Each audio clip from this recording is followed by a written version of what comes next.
The Spitfire was the Royal Air Force's primary air superiority aircraft throughout the Second World War. Naturally, with so much technical development occurring during the 6 years between 1939 and 1945, the Spitfire's design and performance changed considerably to stay viable as a frontline fighter.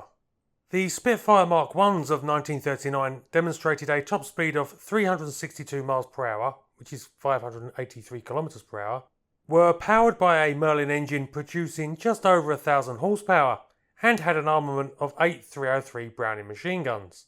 The final variant, the F Mark 24 of late 1945, was quite a bit larger and weighed nearly 30% more fully loaded.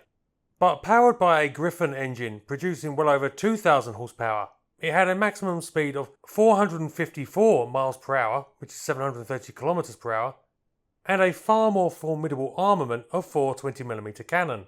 Despite the Spitfire's success and legendary reputation, the designers of the aircraft recognised that nothing lasts forever, and that the fundamental design had flaws that, if rectified, could make the aircraft even more formidable.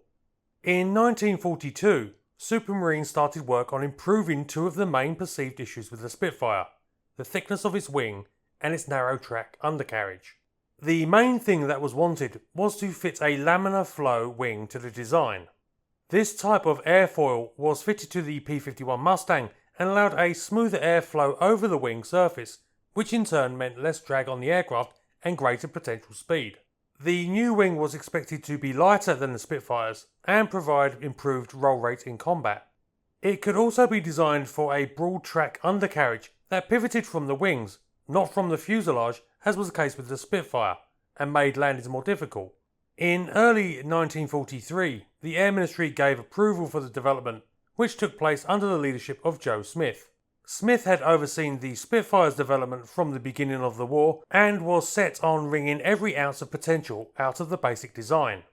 Despite the promise of the new aircraft, the burdens of keeping the existing development and production programs for the Spitfire meant that the first prototype didn't fly until June 30th, 1944.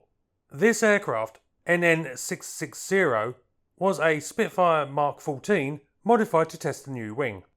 The prototype proved indeed to be faster than the standard Mark 14, but also demonstrated some vicious stall characteristics in comparison to the Spitfire, which was a forgiving aircraft. On September 13th, tragedy struck when the aircraft crashed while testing in a mock dogfight with a Spitfire.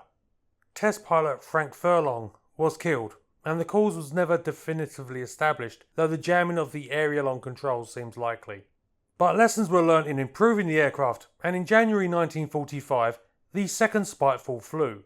This had what would become the actual Spiteful's fuselage, and shortly after first flight, the Air Ministry ordered 150 of the new fighters. Tweaks still needed to be made, and though the first production Spiteful flew on April 2, 1945, it needed to go back and be fitted with a larger tail that became standard for the type.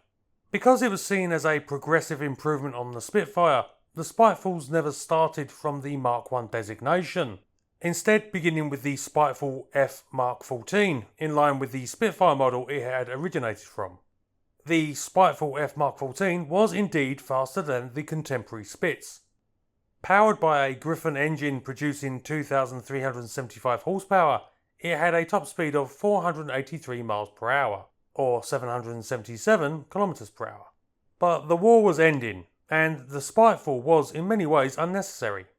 The Spitfire continued to be perfectly capable of dealing with enemy aircraft, and in fact some of the design tweaks developed for the Spiteful would be applied to late model Spits.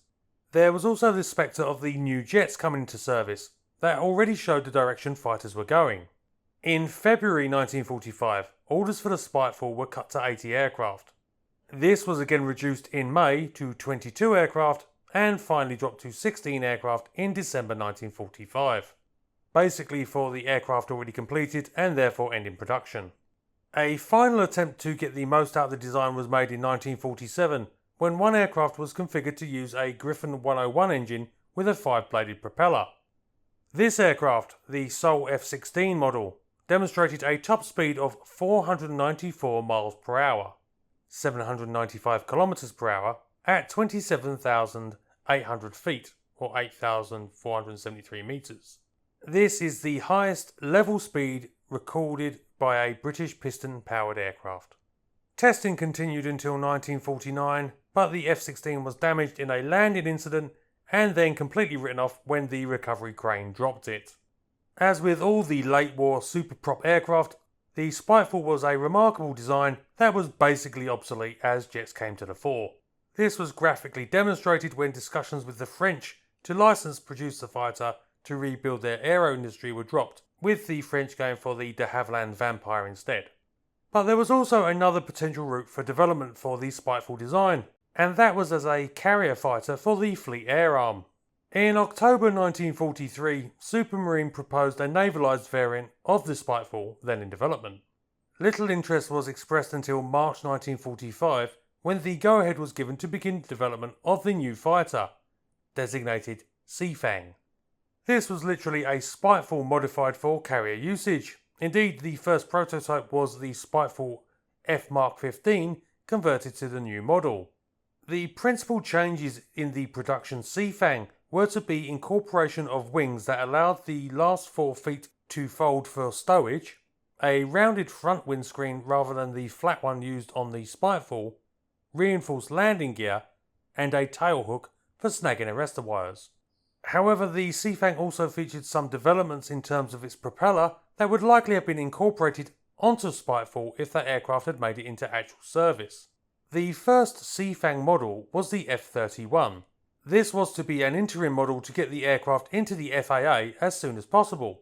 The aircraft was essentially a modified Spiteful with a Griffon 69 engine driving a 5-blade single rotation propeller and not having the folding wing arrangement. This was to be followed by the proper naval variant, the F-32, which had a 2,350 horsepower Griffon 89 engine with a 6-blade counter-rotating propeller. This would assist with landing and takeoff stability in the aircraft by negating propeller torque. The interest in the Seafang was that it had one serious advantage, or so it seemed, over the Spiteful. In 1945, it was uncertain whether jets would be capable of operation from the Royal Navy's carriers, and so a high-performance piston aircraft seemed a good insurance policy.